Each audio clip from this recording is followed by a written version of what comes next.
biarlah berdiri tempat yang lebih tinggi.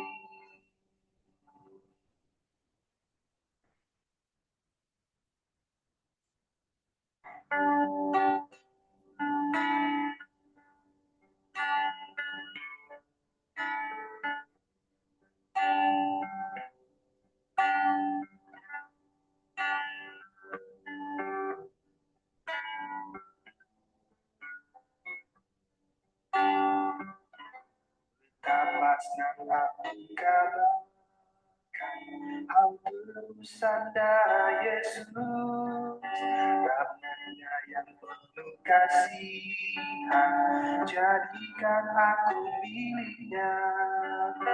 Aku sudah ditebus oleh darahnya,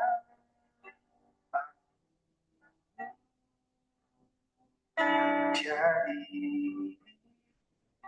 milik Yesus selamanya. Aku sudah ditebus Yesus, besarlah kesukaanku.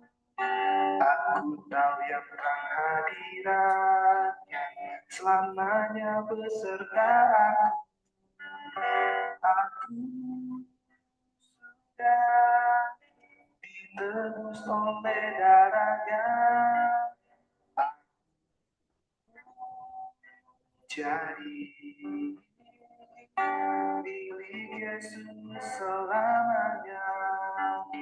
Aku pikirkan penebusku pada sehari-harian. Aku nyanyi puji selalu hal cinta Tuhan yang heran. Aku sudah ditebus oleh darahnya, jadi milik Yesus selamanya.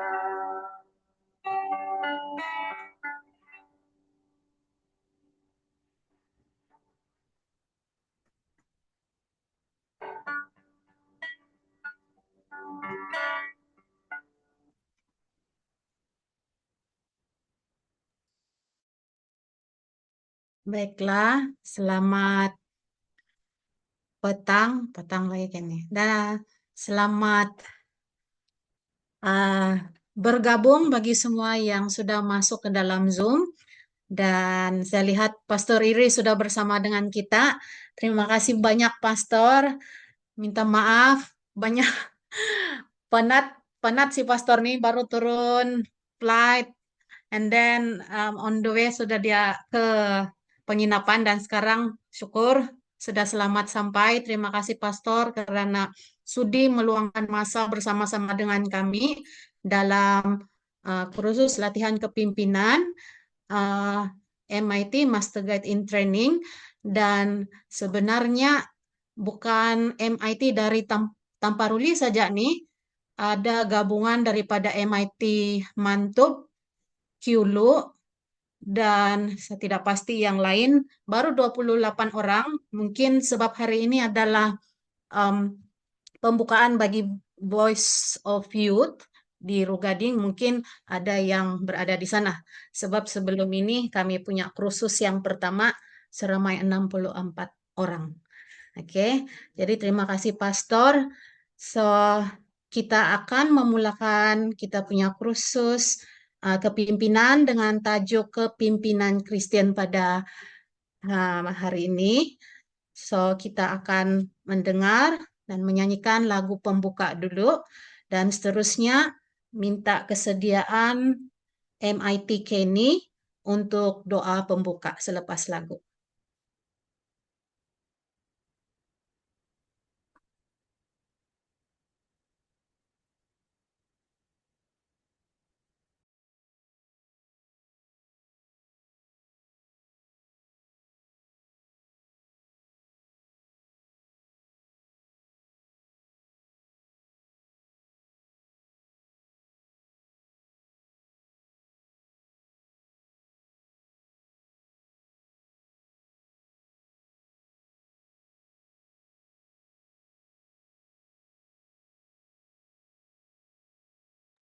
Oke, MIT jadi boleh mainkan lagu.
Pada waktu kesusahan,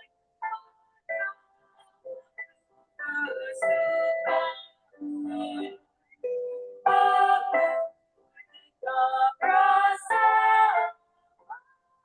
karena Tuhan yang berkata. Tuhan pimpin tangan, Tuhan pimpin aku. Setia pimpin aku.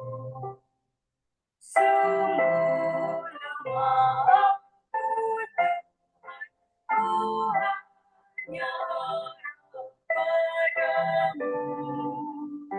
Hatiku penuh kesukaan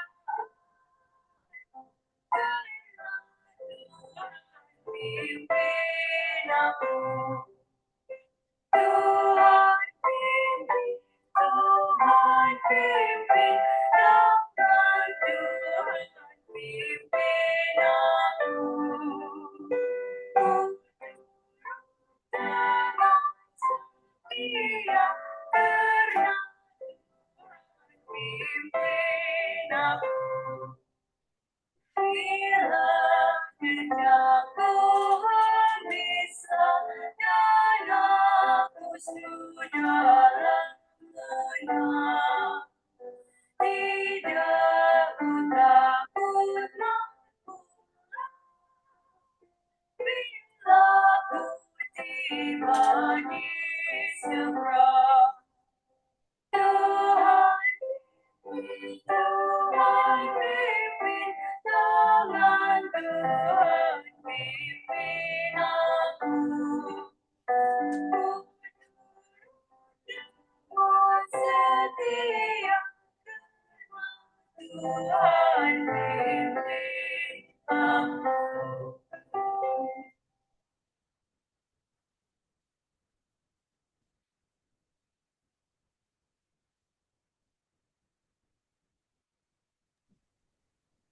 Baik, mari kita sama-sama berdoa. Saya harap saya punya voice clear, tapi mari kita berdoa. Ya Bapa kami yang berada dalam kerajaan surga, kami mengucapkan syukur padamu ya Bapa atas penjagaan-Mu, sehingga pada petang ini kami dapat berkumpul bersama-sama lagi dalam aplikasi Zoom untuk mempelajari berkenaan dengan kepimpinan Kristen yang akan disampaikan nanti oleh saudara kami, rekan kami, Pastor Eri Madius, yang sekarang ini berada walaupun jauh daripada kami, Bapak, kami percaya Engkau sentiasa ada bersama-sama dengan dia. Begitu juga dengan ahli keluarga dia, dan juga semua kami yang ada di sini, dan juga MIT yang belum ada di dalam application ini. Kami mohon ya Bapak, supaya Engkau mencurahkan roh suci-Mu, supaya kami akan dapat memahami firman ataupun kursus yang akan disampaikan nanti supaya itu dapat menjadi satu pedoman bagi kami, sementara kami menjalankan aktiviti kami. Terima kasih Bapak karena Engkau akan mencukupkan doa-doa kami, karena kami tidak mampu untuk melafazkan setiap satu permintaan kami. Tapi kami percaya Engkau Bapak akan mencukupkan itu. Ampuni kami ya Bapak daripada segala dosa yang telah kami lakukan, agar itu tidak akan menghalang berkat yang Engkau berikan kepada kami satu persatu. Terima kasih Bapak, Engkau sudah mendengar doa ini, karena kami serahkan program kami ini dan semua acara kami pada petang ini dalam nama-Mu, melalui nama Yesus Kristus, Juru Selamat kami semua. Amin.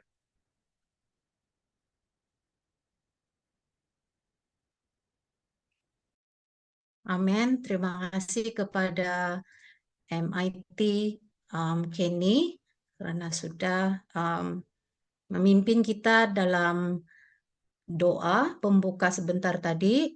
Dan pada masa ini saya akan serahkan kepada instruktur kita bagi khusus kepimpinan, yaitu tajuk hari ini Kepimpinan Kristen, yaitu Pastor Eri Madius, yaitu Executive Secretary SDA Mission Sabah. Oke, selamat petang semua. Terima kasih atas undangan untuk bercakap kepada para MIT di daerah Tampaluri. Oke, mohon maaf kalau masa saya ini pukul 7 juga nih. Mohon maaf lewat 1 jam. Tapi puji Tuhan kita dapat bertemu. Tapi boleh dengar ya suara saya? Oke. Saya senang untuk berkongsi bahan yang sudah diminta untuk saya sampaikan. Saya try dulu share screen ya. Macam lama sudah tidak share screen di Zoom.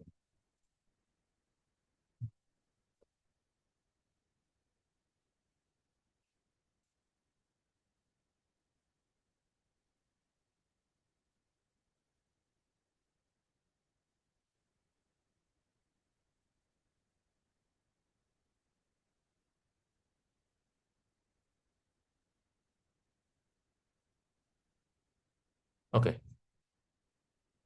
Mana satu yang kamu nampak ya? Kamu nampak yang Oke, Pastor. Kami nampak nampak. juga kamu full nampak yang screen. ada next slide Tidak. Dia full. full ya? Oke. Ya, full. Oke. So, apa yang kita akan perhatikan pada hari ini adalah kita akan berbicara tentang leadership, tentang kepimpinan.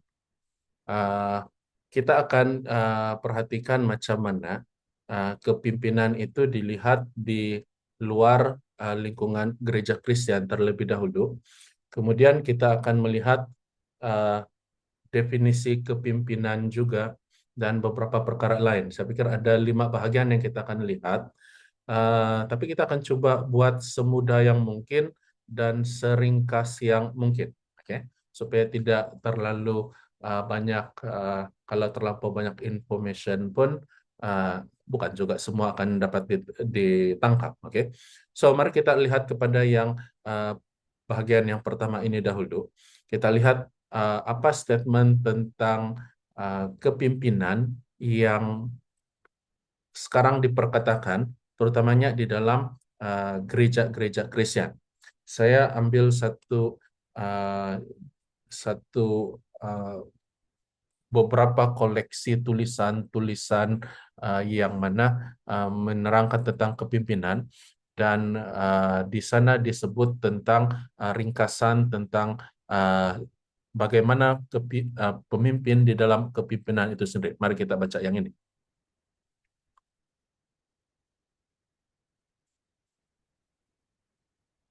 Oke. Dalam buku ini, Leaders on Leadership, dia katakan, editor dia mengatakan seperti ini.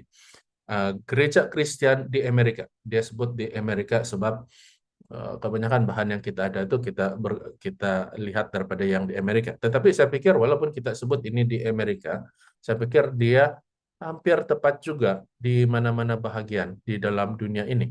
Oke, di sana dia katakan seperti ini. Gereja Kristen di Amerika semakin lemah karena kekurangan kepimpinan yang kuat, dia katakan.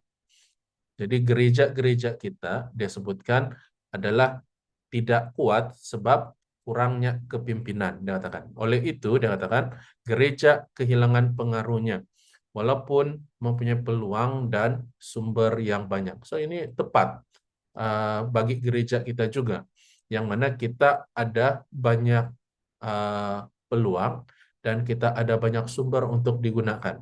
Tapi karena tidak ada kepimpinan yang kuat di setiap struktur gereja kita itu, maka gereja kita kehilangan itu pengaruh dia katakan.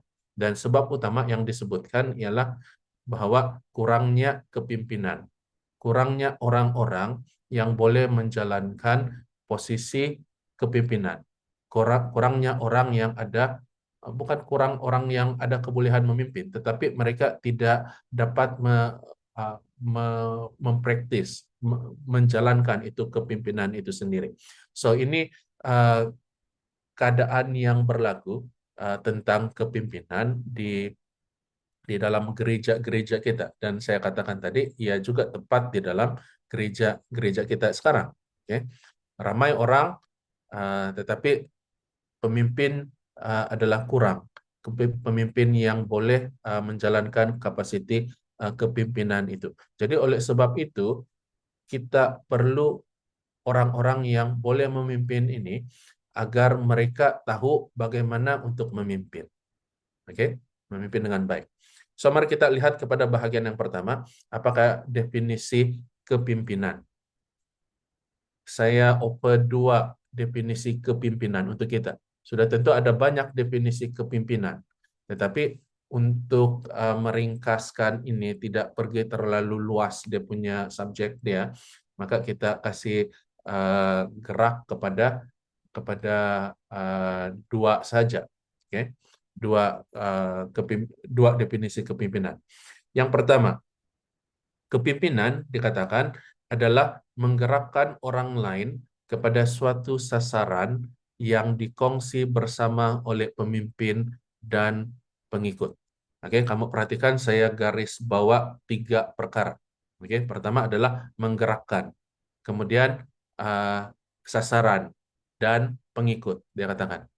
Jadi orang-orang yang memimpin adalah orang yang kasih gerak pemimpin itu sendiri. Mereka yang memimpin kan, pemimpin menggerakkan diri mereka bersama-sama orang-orang yang mereka pimpin kepada satu sasaran, satu objektif, kepada satu tujuan. Oke, jadi ini definisi kepimpinan yang pertama. Seseorang yang boleh bawa orang-orang lain yang berada di bawah pimpinan dia untuk capai sesuatu daripada satu poin ke satu poin yang lain. Oke, so ini adalah pemimpin. Dan biasa yang selalu berlaku adalah pemimpin ini adalah kalau dia pemimpin yang bagus, dia boleh lakukan itu. Tetapi kadang-kala pemimpin ini dia hilang fokus dia. Oke, so dia buat banyak perkara, tapi instead of bawa orang capai satu tujuan itu, mereka hanya stuck di sana, melakukan sesuatu yang lain. Oke, so kepimpinan adalah menggerakkan orang lain kepada suatu sasaran yang dikongsi bersama oleh pemimpin dan pengikut. Oke, so mari kita lihat lagi satu definisi yang lain daripada buku yang kita sudah baca tadi. Perhatikan macam mana ia disebut kalau di dalam buku ini.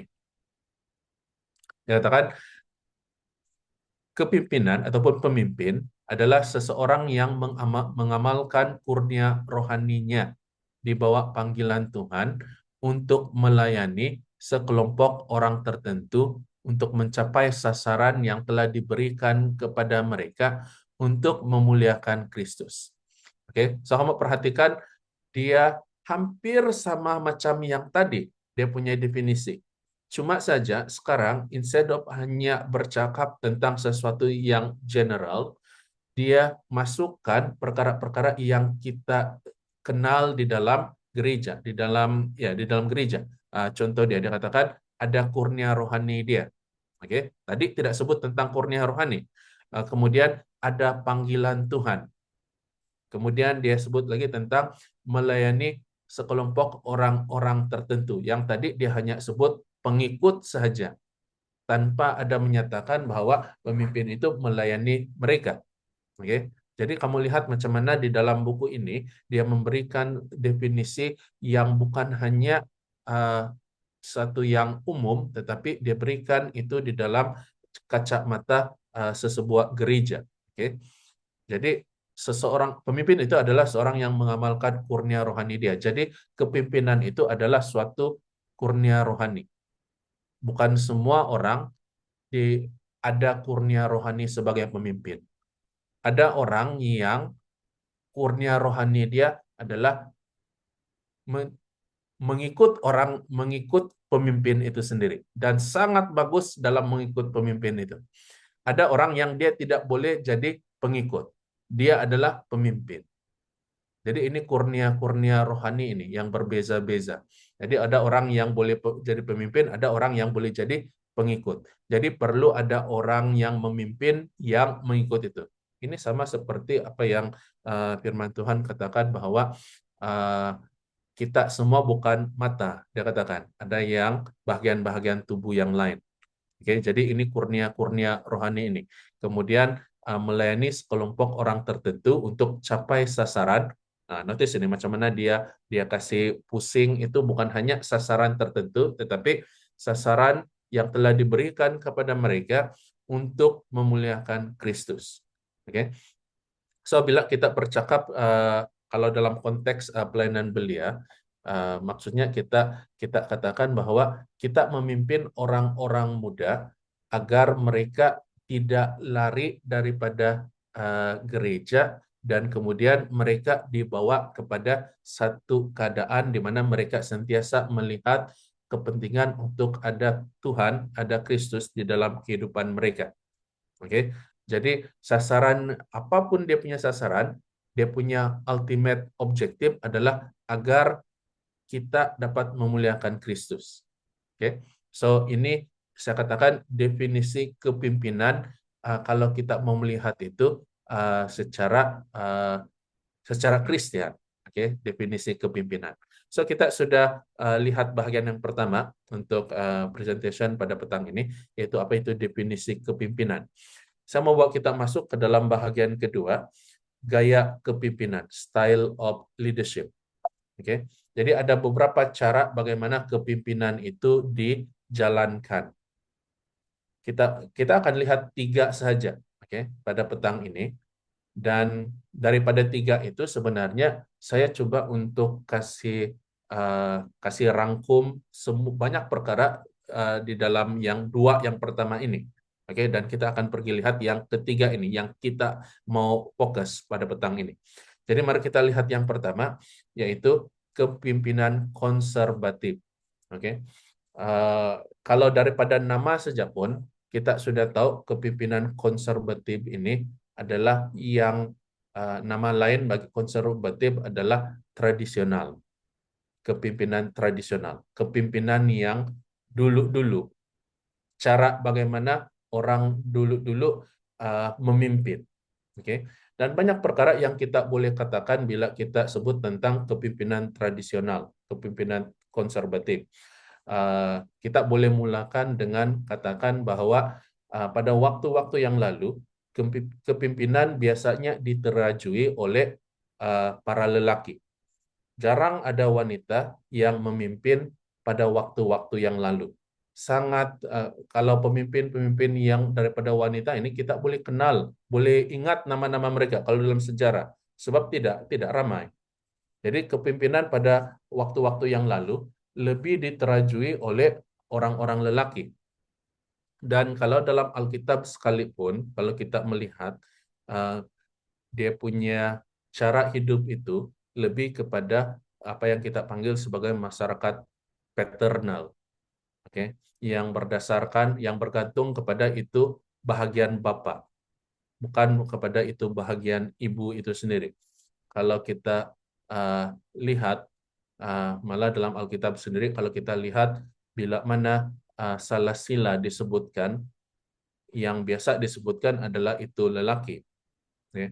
Ada beberapa kali nama wanita disebutkan di dalam salasila dalam Alkitab. Dan bila nama wanita itu disebut, dia mempunyai peranan yang sangat besar. Oke. Jadi tidak ramai, dan bila ia disebut, ia sangat sangat besar sebenarnya pengaruh yang ada di sana. Jadi itu yang kita boleh katakan yang pertama tentang kepimpinan konservatif ini diterajui oleh lelaki. Kemudian perkara lain yang kita boleh sebut tentang kepimpinan konservatif ini adalah bagaimana cara pemimpin itu menjalankan ataupun memperlihatkan kepimpinan dia. Kalau pada waktu-waktu yang lalu, seorang pemimpin, dia jarang dipanggil sebagai pemimpin. Dia dipanggil sebagai bos, tuan. Oke, ya tahu lah itu istilah yang mereka guna dulu. Tapi pada hari ini, kita pun selalu panggil bos lah. Tuan bilang. Tapi gaya kepemimpinan sekarang kita akan lihat yang selepas ini nanti bagaimana ia ada perubahan. Tetapi pada waktu-waktu yang lalu seorang pemimpin dia tidak mau dilihat dia sama tinggi dengan orang-orang yang berada di bawah pimpinan dia, sama seperti ilustrasi yang kita sedang lihat sekarang. Oke, pemimpin itu adalah seorang yang berada di bahagian atas, di mana bila bos itu cakap iya, semua mesti cakap iya. Tidak boleh ada orang yang cakap tidak. Itulah cara kepimpinan tradisional. Pemimpin itu dilihat sebagai seorang yang mempunyai kuasa mutlak dalam menentukan sesuatu ataupun ya mengatakan sesuatu. Tidak ada orang yang mau lawan apa yang dia katakan.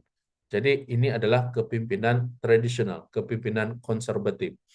Lagi perkara lain yang kita boleh sebut dalam kepimpinan konservatif ini, dia tidak begitu menggalakkan keterlibatan orang-orang yang dipimpin, orang-orang yang berada di bawah pimpinan itu. Maksud saya seperti ini. Kalau misalnya ada satu proyek, dan dalam proyek untuk menjalankan proyek ini ada satu kumpulan dan ada pemimpin di sana, ada bos dia. Dan bila proyek ini telah dijalankan dengan jayanya, biasanya kalau dibawa kepimpinan konservatif, orang-orang yang disebut di dalam itu kredit, diberikan penghargaan dalam itu keberjayaan itu, tidak disebut orang-orang yang berada di bawah kepimpinan. Yang disebut adalah itu pemimpin saja, itu bos saja, itu tuan saja yang disebut. Jadi tidak menggalakkan keterlibatan itu orang-orang yang dipimpin, yang berada di bahagian bawah itu. Dia punya highlight, dia punya spotlight, maksud saya, sentiasa kepada itu pemimpin, sentiasa kepada orang yang berada di bahagian atas. Jadi orang-orang yang bukan berada dalam posisi kepimpinan itu, mereka tidak akan pernah dilihat, mereka tidak akan pernah kena spotlight, mereka tidak akan pernah dikenal. Oke. Lagi lain perkara tentang kepimpinan konservatif. Di dalam kepimpinan konservatif juga, pergerakan untuk naik daripada satu level ke level yang lain adalah sangat perlahan. Ataupun kita katakan boleh jadi tidak ada pergerakan langsung. Sebab pemimpin itu akan remain sebagai pemimpin sehingga pada akhir usia dia. Pemimpin yang tidak boleh diganti. Ini mungkin kalau kita katakan contoh mudah, kalau di kampung-kampung katakan itu ketua kampung. Okay. Zaman tahun demi tahun sudah berubah, dan orang-orang kampung pun sudah berubah, tapi demi kota kampung belum berubah, padahal itu orang kampung mau itu kota kampung kena ubah, tapi tidak boleh kena ubah sebab pandangan dia selagi dia masih ada, dialah yang menjadi ketua kampung. Jadi begitu juga kalau dalam satu organisasi itu orang lain tidak akan ada kesempatan untuk mau rasa itu tanggung jawab kepimpinan. Sebab sama ada pergerakan dia sangat lambat ataupun tidak ada pergerakan langsung. Bila kita berada di posisi ini, kita dalam posisi inilah hampir untuk selama-lamanya. Kita tidak akan pernah bergerak kepada posisi yang lain. So ini adalah kepimpinan konservatif, tidak memikirkan tentang apa yang berlaku kepada orang-orang yang berada di bawah pimpinan itu, tidak memikirkan untuk apa yang kita panggil pada hari ini sebagai menyediakan pemimpin untuk masa hadapan. Jadi bila pemimpin itu sudah tidak ada, biasa dia adalah seperti ini. Orang yang ada kaitan dengan itu pemimpin yang akan kena lantik. Walaupun mungkin dia tidak ada credibility ataupun mungkin dia tidak ada kurnia untuk memimpin. Tetapi hanya karena dia ada kaitan dengan pemimpin yang sebelumnya yang adalah ya dia ada kaitan, maka bila pemimpin itu sudah tidak ada lagi, maka otomatis dialah yang jadi. Oke. Sama seperti kalau dulu saya perhatikan macam kalau dulu itu jawatan ketua kampung macam kena waris-waris, bahkan kalau dia lahir dalam keluarga ketua kampung maka expected yang anak-anak berikutnya jadi ketua kampung. Tapi ini yang kita mau sebut juga kemudian, macam mana itu gaya kepimpinan itu berubah. Bukan hanya itu kepimpinan itu sesuatu yang diwarisi, tetapi adalah sesuatu yang juga diberi peluang kepada orang-orang lain untuk memimpin. Jadi saya tidak mengatakan bahwa kepimpinan yang diwarisi itu tidak bagus. Oke. Ada juga waktu-waktu, situasi-situasi di mana pemimpin yang berikutnya yang ada kaitan dengan pemimpin sebelumnya, dia memimpin lebih baik daripada pemimpin yang sebelumnya. Tetapi ini adalah satu jenis kepimpinan yang kita selalu lihat di negara-negara yang mana dia punya cara kepemimpinan adalah dictatorship. Oke. Jadi ini selalu dikaitkan dengan situasi yang tidak bagus, oke? Di mana tidak ada orang lain yang akan jadi pemimpin selain daripada di dalam keluarga itu, anggota-anggota keluarga pemimpin itu sendiri. Dan banyak contoh-contoh kepemimpinan seperti ini yang kita boleh sebut, oke? Itu sebab saya katakan kita hanya lihat 3 perkara, oke, tentang gaya kepemimpinan ini. Tapi dalam 3 ini kita dapat kasih combine semua. Oke, saya pikir secara umum dia inilah jenis kepemimpinan yang mana semua akan masuk di dalam 3 jenis kepemimpinan ini. So ini yang jenis yang pertama, kepemimpinan konservatif. Oke, kepemimpinan yang dulu punya. Oke. Ada orang tanya. Dia bilang, bagus juga bentuk kepemimpinan dulu-dulu itu. Sebab dia telah lahirkan generasi yang seperti kita, dia katakan. Saya tidak tahu apa komen kamu kalau tentang perkara itu. Tetapi walaupun kita akan bicara tentang 3 gaya kepemimpinan ini, orang-orang yang mempelajari kepemimpinan, mereka akan bersetuju bahwa tidak ada satu jenis kepemimpinan yang kita katakan lebih baik, lebih sempurna daripada jenis-jenis kepemimpinan yang lain. Tetapi kita akan sangkal ini pernyataan ini. Sebab dalam bahagian yang ketiga, gaya kepemimpinan ini, kita memperhatikan jenis kepemimpinan yang bukan konservatif dan bukan kontemporari. Ya, kita akan sebut bila kita sampai ke gaya kepemimpinan yang ketiga itu. So, mari kita bergerak kepada gaya kepemimpinan yang berikutnya, yaitu gaya kepemimpinan kontemporari. Jadi kalau kita lihat kepada ini nama sejak pun, kita sudah tahu dia adalah kontemporari, adalah perkataan yang berlawanan kepada konservatif. Jadi lawan kepada konservatif ataupun tradisional adalah kontemporari. Jadi kontemporari ini maksud dia adalah masa kini, oke, yang masa kini punya. Jadi kita akan lihat banyak yang gaya-gaya kepemimpinan yang lain itu boleh masuk ke dalam gaya kepemimpinan masa kini, gaya kepemimpinan kontemporari ini. Oke, so beberapa perkara yang kita boleh sebut tentang gaya kepemimpinan kontemporari ini. Yang pertama adalah ini, perbedaan besar daripada apa yang kita lihat daripada kepemimpinan konservatif ini. Kepemimpinan kontemporari cenderung untuk melibatkan bukan hanya satu sisi pemimpin, satu jenis pemimpin. Kalau kita mau katakan ia adalah jenis, dia melibatkan orang-orang yang memang dilihat boleh memimpin dan ada talenta di dalam kepimpinan. Jadi bila kita katakan seperti ini, maksudnya kalau pada kepimpinan yang konservatif itu cenderung kepada lelaki sahaja. Kita katakan kalau dalam kepimpinan kontemporari, wanita boleh memimpin. Jadi wanita juga ada ciri-ciri kepimpinan, ada wanita yang dilahirkan menjadi pemimpin dan mereka perlu untuk mau mengamalkan ataupun menjalankan mereka punya fungsi kepimpinan itu. So, inilah kepimpinan kontemporari. Bukan hanya lelaki, tetapi wanita yang ada ciri kepimpinan juga boleh turut memimpin bersama-sama. Nah, sebelum kita pergi lebih lanjut, saya ingin timbulkan ini. Di dalam pikiran kamu, adakah seorang pemimpin itu adalah seorang yang memang dilahirkan sebagai seorang pemimpin?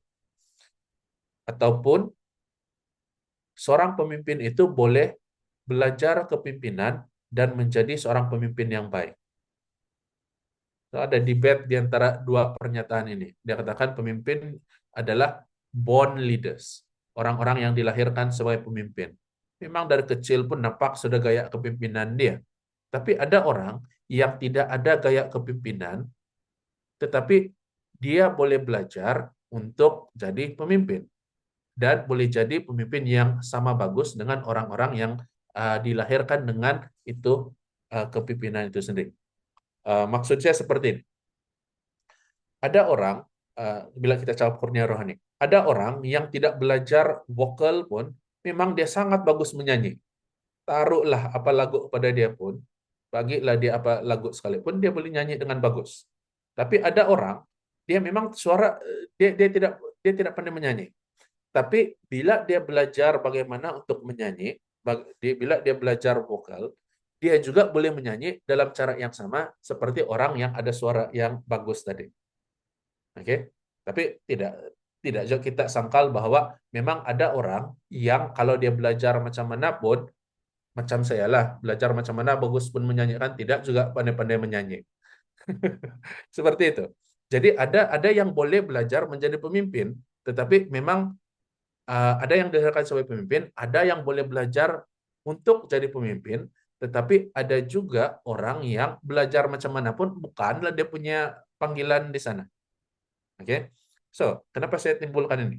Sebab di dalam gaya kepemimpinan kontemporari ini, ia tidak menghadkan hanya kepada orang-orang yang dilihat sebagai born leaders, pemimpin yang dilahirkan, tetapi juga melihat kepada orang-orang yang ada potensi untuk jadi pemimpin berdasarkan apa yang dia telah pelajari. Nah, ini sangat penting bagi kita di dalam pelayanan belia, sebab kita mau melahirkan pemimpin.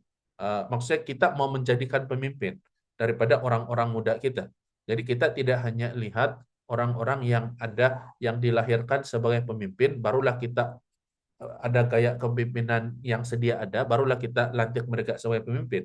Tapi kita mau latih orang-orang muda kita agar mereka, kalaupun tidak jadi pemimpin yang di peringkat-peringkat yang mungkin yang tinggi-tinggi, at least mereka boleh jadi pemimpin di mana mereka berada.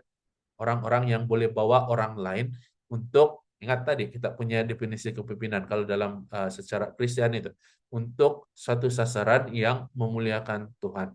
Oke, jadi ini yang kita mau kalau di dalam konteks pelayanan belia ini, supaya kita boleh lihat orang-orang muda kita itu dapat dilatih menjadi seorang pemimpin, walaupun bukan untuk peringkat yang paling atas, tetapi bila mereka perlu memimpin, mereka dapat memimpin. Oke, tapi memang ada yang saya pengalaman dengan orang-orang muda yang memang sampai dia sudah jadi dewasa pun bolehlah, bolehlah, tapi tidak juga yang tidak boleh memimpin, tapi eh, kalau ada pemimpin lain lagi dia bilang kasih dialah, dia bilang. Jadi bukan dia punya panggilan di sana. Oke, dia boleh kalau yang bidang terjun saja, yang kena paksa saja, yang terpaksa baru dia akan ambil itu kepemimpinan. Tapi selagi ada orang lain, dia biarkan orang lain itu. Oke. So, kalau saya melihat daripada pelayanan selama sepanjang pelayanan saya setakat ini, saya melihat orang-orang muda daripada masa mereka masih bertumbuh, ada yang saya lihat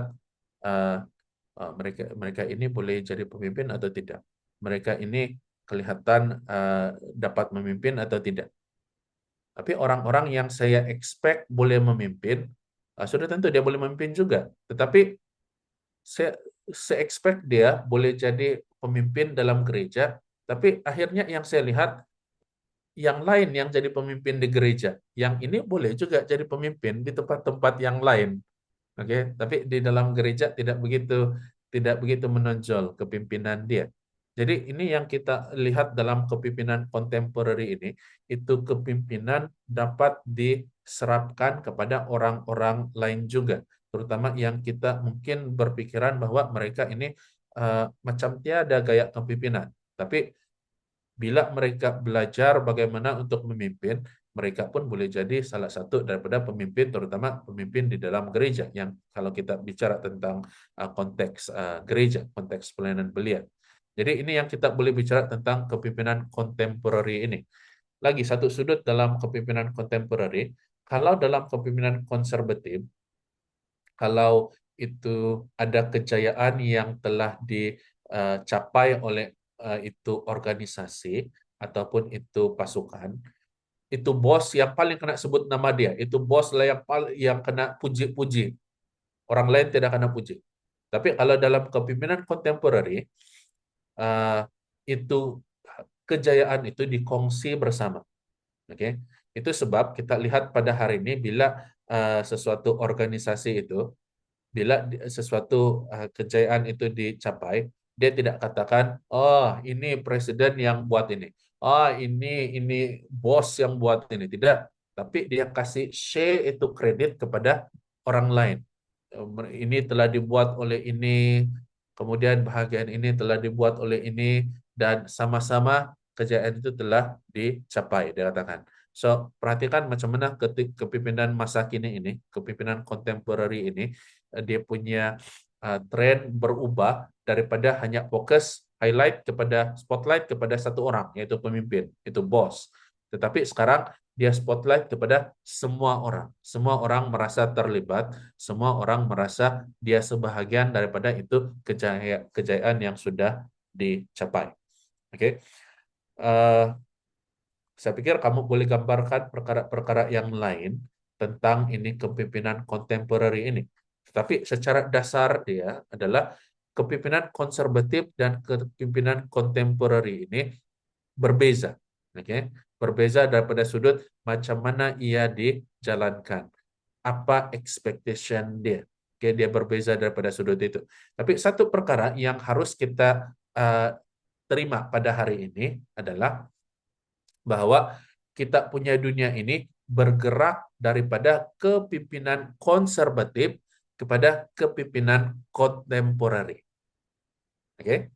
Jadi mau atau tidak, oke, pergerakan itu adalah kepada mau pergi yang kontemporeri punya kepimpinan. Sebab dilihat bahwa kepimpinan kontemporeri ini kelihatannya lebih baik daripada itu kepimpinan konservatif.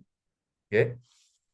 Nah, kita katakan bahwa ada orang argue bahwa setiap satu jenis gaya kepimpinan itu ada dia punya pro dan kontra dia, ada kelebihan dan kekurangan dia sendiri.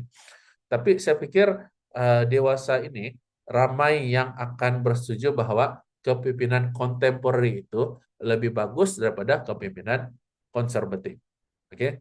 Sebab paling utama dia adalah itu kepemimpinan dikongsikan dan setiap orang merasa bahwa dia terlibat, dia sebahagian daripada itu kepemimpinan. Oke?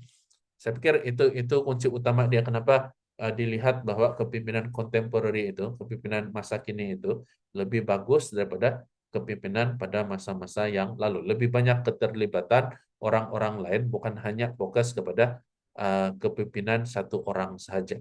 Oke, so ini cara dunia melihat kepemimpinan. Jadi kita boleh sebut tentang banyak jenis gaya kepemimpinan, tapi akhirnya kalau saya melihat dia hanya jatuh kepada dua jenis ini saja. Sama ada yang kepemimpinan jenis dulu-dulu ataupun kepemimpinan yang jenis yang sekarang. Oke, so ini gaya kepemimpinan. Ada banyak sebenarnya, tapi saya kasih fokus dia kepada dua gaya saja supaya kita boleh kasih masuk semua yang lain ikut di mana dia berada. Jadi kita sudah bicara tentang gaya kepemimpinan yang kita kenal di dalam dunia ini.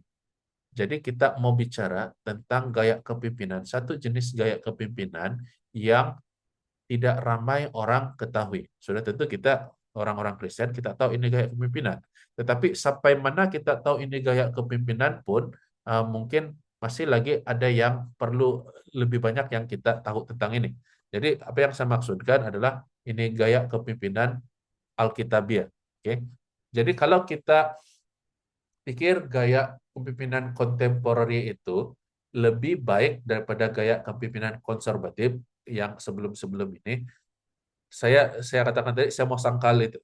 Saya mau katakan bahwa gaya kepemimpinan Alkitab jauh lebih baik daripada gaya kepemimpinan kontemporer. Kalau dilakukan dengan cara yang tepat dan kalau dia punya fokus itu adalah ngam dengan apa yang mau dilakukan. Oke. Jadi kalau itu gaya kontemporer di sini, gaya kepemimpinan Alkitab ini dia guna apa yang ada dalam gaya kepemimpinan kontemporer ini, tetapi dia kasih upgrade itu gaya kepemimpinan kontemporer kepada satu gaya kepemimpinan yang orang lain tidak boleh persoalkan. Ini memang jenis kepemimpinan yang lebih baik. Oke, kenapa? Sebab bukan hanya dia kasih combine apa yang ada di sini, dia ambil ini ciri-ciri kepemimpinan kontemporer ini, tetapi dia juga bawa ini kepada sesuatu yang lebih rohani. Oke, jadi dia bukan hanya lebih bagus dari segi yang macam mana ia digunakan, kalau bukan pun untuk gereja, tetapi sekarang dia berada satu tahap yang lebih tinggi daripada gaya kepemimpinan yang lain itu.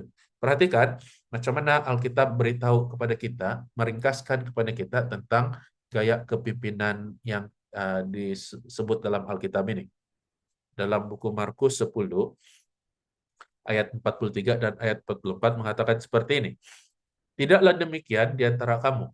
Barang siapa ingin menjadi besar di antara kamu, hendaklah ia menjadi pelayanmu. Dan barang siapa ingin menjadi yang terkemuka di antara kamu, hendaklah ia menjadi hamba untuk semuanya, dia katakan. Jadi gaya kepemimpinan Alkitabiah ini juga mempunyai nama yang lain yang kita panggil sebagai gaya kepemimpinan hamba. Oke, servant leadership. Dan saya pikir tidak ada orang lain yang akan kena beri kredit kepada jenis gaya kepemimpinan ini selain daripada Yesus sendiri. Kalau kita cari servant leadership di dalam internet, dia punya reference semua akan merujuk kepada Yesus. Oke, jadi ini yang Yesus katakan kepada murid-murid dia. Siapa yang mau jadi besar, dia bilang, harus jadi orang yang melayani. Siapa yang mau menjadi terkemuka, harus menjadi hamba, dia katakan. Ini sangat berbeza dengan apa yang diajarkan dalam gaya kepemimpinan konservatif. Sebab dalam gaya kepemimpinan konservatif, kalau dia pemimpin, dia adalah pemimpin. Kalau dia di atas, dia memang di atas, dia tidak akan turun bawah. Tidak ada pergerakan turun ini kalau dalam gaya kepemimpinan konservatif yang dulu-dulu punya. Dia sentiasa berada di atas, ujung dia adalah dia sudah tidak ada. Itu saja. Dia kena ganti bila dia sudah tidak ada. Itulah jenis kepemimpinan yang dulu-dulu. Tapi Yesus katakan, kalau kamu mau jadi orang yang di atas, kamu harus jadi orang yang di bawah, dia katakan. Jadi ini sesuatu yang bukan hanya lebih dalam daripada itu kepemimpinan konservatif, tetapi juga lebih dalam daripada itu kepemimpinan kontemporeri. Sebab dalam kepemimpinan kontemporeri, kita tidak sebut ini tadi, tapi biar saya sebut.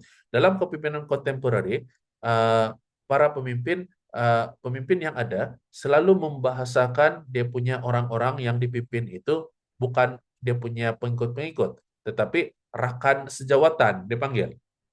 Oke, rekan sejawatan dia panggil. Walaupun dia adalah bos, tapi orang-orang yang berada di bawah dia bukan sejawatan sama dia. Tapi karena ini gaya kepemimpinan yang mana orang senang untuk lakukan sekarang. Jadi dipanggil rekan sejawatan. Tetapi ini gaya kepemimpinan Alkitab ini, gaya kepemimpinan hamba ini, saya katakan tadi bukan hanya lebih dalam daripada itu kepemimpinan konservatif, tetapi juga dia lebih dalam daripada itu gaya kepemimpinan kontemporeri. Sebab dia bukan panggil diri dia sebagai rekan sejawatan, tapi dia panggil dia adalah hamba. Dia katakan, kamu lihat dia punya degree itu berbeza. Yang satu pemimpin lihat dia adalah yang paling atas.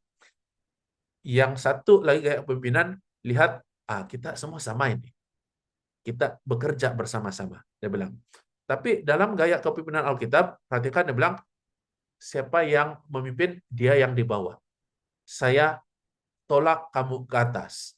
Dia bilang, saya memperbaiki keadaan kamu. Jadi itulah itu gaya kepemimpinan Alkitab itu. Berbeza, sangat berbeza daripada dua jenis gaya kepemimpinan yang kita sudah bicarakan tadi. Kalau kita katakan itu kepemimpinan kontemporeri lebih baik daripada kepemimpinan konservatif, ini kepemimpinan hamba ini, kepemimpinan Alkitab ini, jauh lebih baik sebab dia bukan sama tinggi, dia lebih rendah. Pemimpin itu lebih rendah daripada itu orang yang dipimpin. Oke? Dan itu semua kelihatan di dalam bagaimana Yesus bila dia datang ke dunia. Bila dia datang ke dunia, bila dia melayani di kalangan manusia, dia tidak pergi bersama-sama yang orang expect adalah dia punya level, guru-guru agama, pemimpin-pemimpin agama. Yesus dilihat seperti itu. Oke, orang-orang lain merujuk dia sebagai guru agama. Orang lain merujuk kepada Yesus sebagai orang-orang, ada murid-muridnya, sama seperti guru-guru agama. Kebanyakan guru-guru agama pada zaman di mana Yesus hidup. Tetapi bila Yesus dilihat, dia tidak pergi menyamakan diri dia dengan itu guru-guru agama yang lain. Instead of dia kasih sama diri dia dengan orang-orang yang mana dia datang untuk melayani mereka.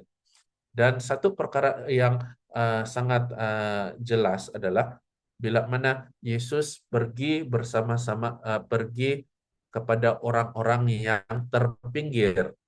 Saya mengingat pada tahun lalu kita punya Global Youth Day, tahun lalu atau tahun sebelumnya, di mana kita punya tim kita adalah untuk pergi kepada orang-orang yang terpinggir itu. Oke, yang mana yang Yesus lakukan. Dan bila Yesus lakukan itu, dia pergi kepada orang-orang terpinggir, orang-orang yang dianggap sebagai orang-orang yang tidak kedudukan dalam masyarakat oleh masyarakat yang ada pada zaman itu. Dan juga bukan hanya itu, mereka dilihat sebagai orang-orang yang berdosa oleh pemimpin-pemimpin agama yang lain.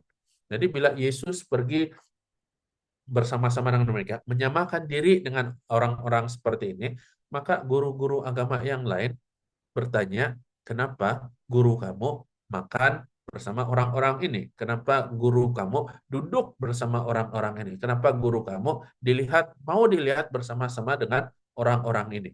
Jadi perhatikan macam mana Yesus tidak letak diri dia sama seperti pemimpin-pemimpin agama yang lain yang pada zaman dia itu. Tetapi dia melakukan sesuatu yang tidak dilakukan oleh pemimpin-pemimpin yang ada pada waktu tersebut, yaitu untuk turun daripada level dia dan melayani orang-orang yang ada di orang-orang yang dia datang untuk melayani mereka. Oke, saya pikir murid-murid Yesus pun pada mulanya mereka mempunyai tanggapan yang salah tentang Yesus. Ada yang berbicara tentang mau jadi orang yang duduk di sebelah kiri dan kanan Yesus. Oke. Tetapi Yesus katakan, kalau kamu mau jadi orang yang besar, kamu harus jadi orang yang melayani. So ini adalah gaya kepimpinan hamba. Ada satu ayat ada satu passage, ada satu perenggan dalam Alkitab yang jarang disebut bila kita bicara tentang kepimpinan hamba ini. Tetapi saya perhatikan, bila kita mau sebut kepimpinan hamba, inilah ayat yang paling tepat untuk kita mau bicarakan. Dia ada dalam buku Yesaya 42 ayat 1 hingga ayat 4. Perhatikan.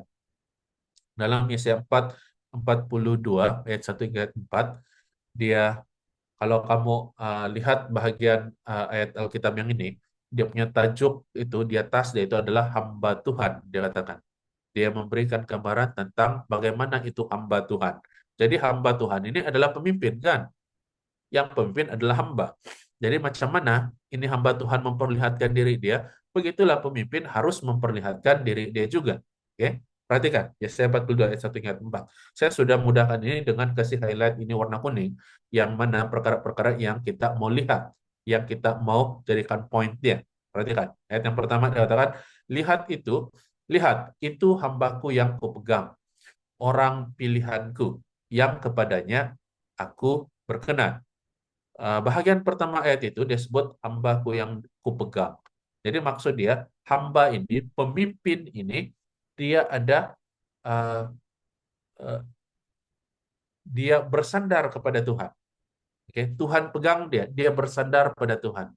Jadi pemimpin yang Tuhan mau adalah orang-orang yang bersandar kepada dia. Oke, dan kalau kamu notice dalam bagian akhir ayat yang pertama itu dikatakan, orang pilihanku yang kepadanya aku berkenan. Kamu lihat ini adalah seperti apa yang suara kedengaran pada waktu Yesus kena baptis, kan? Inilah yang anakku yang aku berkenan, dia katakan. Sama seperti bagaimana Yesus adalah pemimpin yang Tuhan hantar, oke? Dan itu juga pemimpin yang Tuhan mau kita jadi adalah seperti itu. Kemudian perhatikan, dia katakan, aku telah menaruh rohku ke atasnya. Jadi pemimpin yang Tuhan mau adalah pemimpin yang diorden oleh Tuhan, pemimpin yang yang diurapi oleh Tuhan. Bukan diurapi maksudnya dia melalui proses pengurapan, tidak, tetapi pemimpin yang dikuasai oleh Roh Tuhan supaya ia menyatakan hukum kepada bangsa-bangsa. Oke, notice ini bagian seterusnya, ayat berikutnya ini. Ia tidak akan berteriak atau menyaringkan suara atau memperdengarkan suaranya di jalan. Kamu lihat ini, kalau bos bila dia punya kerja tidak kena buat, wah, kena tengking di depan orang lain. Oke, kena marah, kena kasih malu, oke? Begitulah itu bos kalau dalam gaya kepemimpinan konservatif. Tetapi perhatikan, seorang pemimpin hamba, dia katakan ia tidak akan berteriak atau menyaringkan suaranya, dia katakan. Kemudian lagi dalam ayat yang berikutnya, bulu yang patah terkulai tidak akan diputuskannya, dan sumbu yang pudar nyalanya tidak akan dipadamkannya, tetapi dengan setia ia akan menyatakan hukum. Jadi ini kalau saya perhatikan, dia menunjukkan empati seorang pemimpin kepada orang-orang yang dipimpin. Jadi kalau itu orang dalam keadaan yang susah, dalam keadaan yang keadaan yang sukar, dia bilang bulu yang terpatah terkulai, dia tidak akan kasih putus. Sumbu yang mau pudar sudah dia menyala, dia tidak kasih padam. Oke, tetapi apa yang dia buat? Dia buat agar mereka dapat terus bekerja, dapat terus melakukan apa yang mereka di-expect untuk lakukan. Oke, jadi ada empati di sana. Jadi kalau orang susah, dia tidak tekan lagi itu orang sampai itu orang putus asa. Inilah pemimpin yang Tuhan mau. Inilah pemimpin yang Tuhan panggil. Pemimpin yang melihat kepada keadaan orang lain dan merasakan apa yang mereka boleh bantu kepada orang lain itu. Oke. Kemudian, bila ia melakukan seperti itu, bila ia memberi galakan terhadap orang lain, bila dia menunjukkan empati terhadap orang lain, dia juga dikatakan seperti ini. Ia sendiri tidak akan menjadi pudar dan tidak akan patah terkulai sampai ia menegakkan hukum di bumi. Oke, kesusahan, masa-masa yang sukar tidak menyebabkan pemimpin itu menjadi putus asa. Oke, dia sendiri tidak akan pudar atau tidak akan patah terkulai, dia katakan. So, ini kepimpinan hamba, kepimpinan yang Alkitab mau untuk orang-orang yang memimpin umat-umat Tuhan menjadi seperti ini. Oke, jenis kepimpinan yang mana tidak sama. Of course ada sedikit-sedikit persamaan, perbezaan dengan itu gaya kepemimpinan konservatif dan gaya kepemimpinan kontemporeri. Tetapi gaya kepemimpinan Alkitab, gaya kepemimpinan hamba ini, dia satu step di atas gaya kepemimpinan yang lain. Satu jenis kepemimpinan yang ada beza dia daripada gaya-gaya kepemimpinan yang lain. Jadi saya ingin katakan, walaupun kita selalu dengar orang katakan, oh gaya kepemimpinan masa kini itu yang banyak sudah diubah, perubahan dia jadi lebih modern, itu lebih baik daripada gaya kepemimpinan masa yang lalu. Tapi saya ingin sangkal itu, saya katakan gaya kepemimpinan hamba itu jauh lebih baik daripada mana-mana gaya kepemimpinan yang ada yang lain. Itu sebab kenapa kita belajar untuk ada gaya kepemimpinan hamba ini. Dan mempunyai gaya kepemimpinan hamba ini bukan satu perkara yang paling mudah untuk dilakukan. Kan? Susah mau menjadi pemimpin, tapi kau pergi bawa. Oke? Sebab dalam pikiran kita, kalau kepemimpin, kita mau jadi orang yang berada di atas. Jadi susah untuk mau, bukan hanya untuk pikirkan itu, tetapi untuk lakukan itu pun susah. Oke? Bukan sesuatu yang mudah untuk dilakukan. Oke? Tetapi kalau Yesus boleh lakukan itu, maksudnya dia tinggalkan kepada kita teladan yang mana kita boleh coba untuk melakukannya, untuk amalkan gaya kepemimpinan seperti itu. Tapi saya katakan sekali lagi, ia bukan satu perkara yang mudah. Yang mudah dikatakan, tetapi bukan mudah untuk dilaksanakan.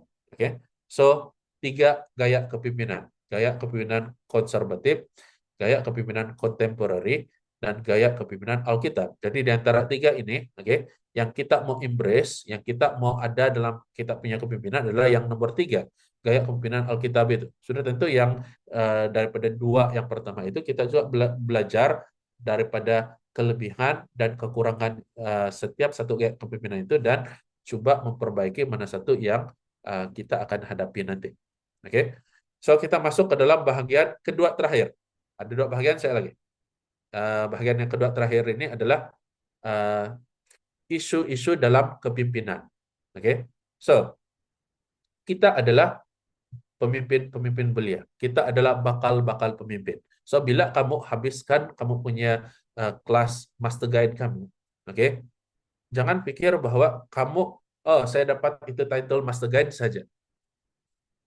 Seorang master guide, dia di-expect untuk menjadi pemimpin bukan hanya dalam klub, tetapi di dalam gereja. Oke? At least, kalau diminta untuk berada dalam posisi kepimpinan sebagai master guide, sebagai orang-orang yang sudah belajar banyak perkara termasuk kepimpinan, kita boleh melakukan kepimpinan itu. Oke? So, bukan hanya mau habis master guide pakai uniform, oke? Tapi kita harus menjadi pemimpin. Dan bila kita mau jadi pemimpin ini, jadi pemimpin ini bukan mudah. Orang selalu target pemimpin. Awal pagi tadi, bila saya lihat video, kan beberapa hari ini, yang minggu lalu kan banjir yang besar kan. Dia bilang kalau di Pinampang, dia bilang itu banjir yang paling teruk setakat ini, dia katakan. Dan satu yang saya lihat satu video yang mereka buat, dia bilang ada orang hilang, dia bilang ada orang hilang. Tapi bukan orang hilang yang mangsa banjir, tapi orang mau cari mana itu YB yang di Penampang. Itu YB hilang, dia bilang, waktu banjir mereka tidak lihat dia. Saya tidak pasti sebenarnya dia betul-betul tidak ada kah atau macam mana, ataupun dia berada hanya pada satu tempat, atau orang hanya mau, kan biasalah pada dewasa ini semua politik kan, semua orang mau menjatuhkan di antara satu sama lain. Ini lagi masalah, ini jenis kepemimpinan seperti ini. Sanggup untuk mau burukkan seseorang hanya untuk dia ganti sebagai pemimpin. Oke. So, dia katakan ada orang hilang. Wah, mangsa banjir. Itu YB di sana. Oke. Jadi menjadi pemimpin, dia punya free gift dia adalah kritikan. Oke. Sebaik manapun kita menjadi pemimpin, sebaik manapun kita coba exercise kita punya kepemimpinan, ada saja kekurangan-kekurangan yang akan dilihat oleh orang lain. Jadi inilah free gift ini kepemimpinan. Jadi kalau kita tidak dapat untuk mau terima ini free gift dia ini, maka susah kita mau jadi pemimpin. Sebab setiap kali kita kena kritik, setiap mau jadi pemimpin lagi. Kamu pernah dengar orang-orang katakan seperti ini? Setiap mau lagi, dia bilang, orang ingat senang nggak mau buat nih, dia bilang. Jadi kepimpinan itu ada isunya, ada perkara-perkara yang perlu dipertimbangkan sebagai pemimpin. Oke, mari pergi dengan cepat. Pengurus, yang pertama, pengurus versus pemimpin. Jadi kalau kita mau jadi pemimpin, kita mau jadi pengurus kah, kita mau jadi pemimpin? Saya beri kamu contoh yang mudah. Ini YB versus YB apa ini? Apa maksudnya YB versus YB adalah YB itu kan yang berhormat. Tapi YB itu yang bekerja juga.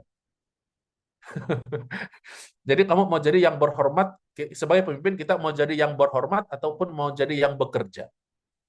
Oke, mau jadi pengurus ataupun mau jadi pemimpin. Mau jadi bos ataupun mau menjadi rekan sejawatan. Atau mau jadi hamba. Oke. So ada cara melihat itu. Ini isu dia. Saya mau jadi seperti ini atau jadi seperti ini. Jadi ada orang cenderung untuk mau jadi yang berhormat. Ada yang cenderung untuk jadi yang bekerja. Ada yang cenderung dia tidak mau kena spotlight. Dia mau orang-orang yang berada di bawahan dia itu, mereka yang kena spotlight. Oke, kamu lihat jenis pemimpin yang berbeza-beza ini. Ini isu. Yang satu cakap ini yang cara dia memimpin. Yang satu cakap begini cara memimpin. Yang satu pun cakap begini yang cara memimpin itu. So ini isu-isu di dalam kepimpinan ini sendiri. Kemudian, kamu belum lihat pula kan? Oh ini pengurus versus pemimpin. Oke, YB versus YB saya katakan tadi. Yang berhormat dan yang berusaha, yang bekerja. Oke, jadi itu isu dia. Ada pendapat-pendapat yang berlainan. Oke, nomor 2. Dalam kepimpinan, kita akan alami perkara ini, di mana kita mengalami kelesuan. Oke, kita rasa kurang tenaga, kita rasa tidak bersemangat sebagai pemimpin. Kenapa? Sebab beberapa perkara. Contoh dia, bila kita sudah lakukan sesuatu dengan baik, tapi orang masih juga kritik kita. Jadi kita bilang, tidak masalah saya untuk semua ini. Kenapa saya buang masa saya untuk buat sesuatu dengan bagus, tapi akhirnya orang akan kritik saya juga. Oke? Jadi kita hilang itu tenaga, kita hilang itu kekuatan, kita hilang semangat untuk mau memimpin sebab apa yang orang lain bicara tentang kita. Kita rasa jadi kita macam ini yang dalam gambar ini sekarang. Jadi kita rasa kita sebetulnya pemimpin, tapi kita yang paling kecil tuh, kita rasa kritikan itu orang yang besar seperti itu, yang dapat mau kasih jatuh kita. Oke? Jadi ada waktu dia sebagai pemimpin, kita akan merasa bahwa kita sangat kecil. Kita merasa tidak ada orang sokong kita. Jadi bila waktu itu tiba, saudara dan saudari, para pemimpin belia, pikirkan bahwa bagaimana Yesus uh, memimpin dia punya murid-murid pada waktu dia berada dalam dunia. Pikirkan waktu bagaimana orang ramai tidak menerima cara kepimpinan dia, cara dia melakukan sesuatu, dan pikirkan macam mana dia masih dapat mempengaruhi, mengajar murid-murid dia perkara-perkara yang dia mau mereka pelajari. Oke.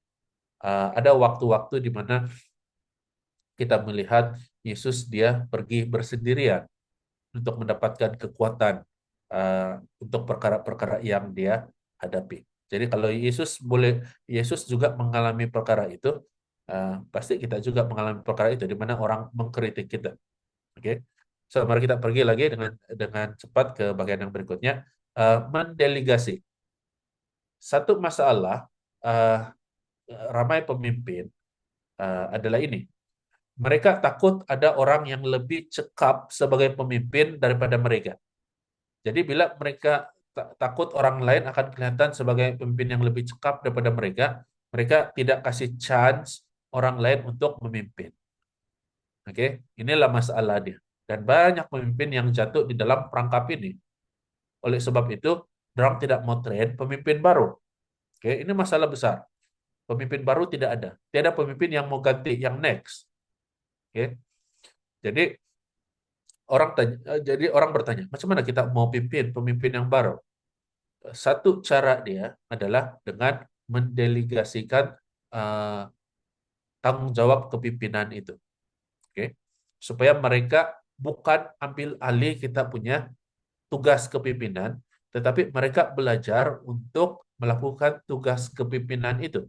Dan banyak kali berlaku adalah orang-orang yang kita delegate ini, fungsi kepimpinan ini, mereka kelihatan pemimpin yang sangat bagus. Okay? Mereka buat dengan sangat bagus sekali. Dengan tunjuk ajar pada kita sebagai pemimpin dan dengan bimbingan yang kita berikan kepada dia, apa yang harus dia lakukan. Akhirnya dia lakukan dengan lebih baik lagi. Problem dia adalah ini. Bila dia lakukan dengan lebih baik, jadi kita sebagai pemimpin, kita rasa terancam deh. Oh, dialah yang ganti saya nanti. Dia bilang. Okay? Jadi problem dia adalah ini. Kita pemimpin itu merasa bahwa dia harus jadi pemimpin lebih lama dan dia tidak harus diganti. Jadi ini masalah besar. Bukan hanya di dalam dunia luar, okay? Dunia luar maksud saya yang bukan gereja, tapi ini juga berlaku di dalam gereja-gereja kita.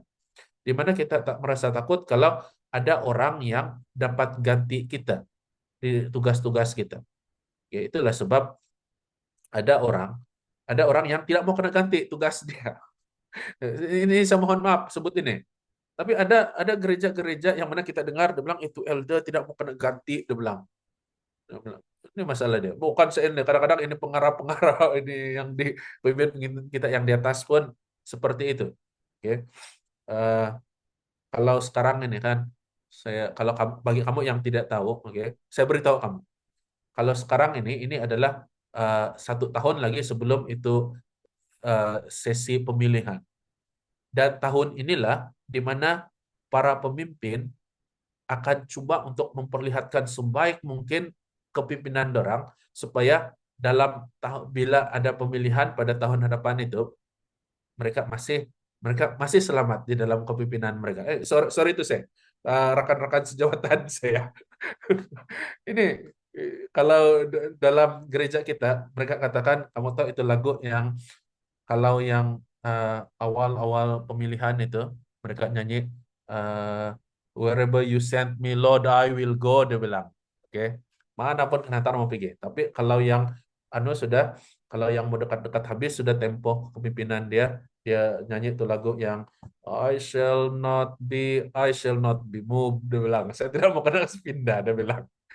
Jadi ini problem dia.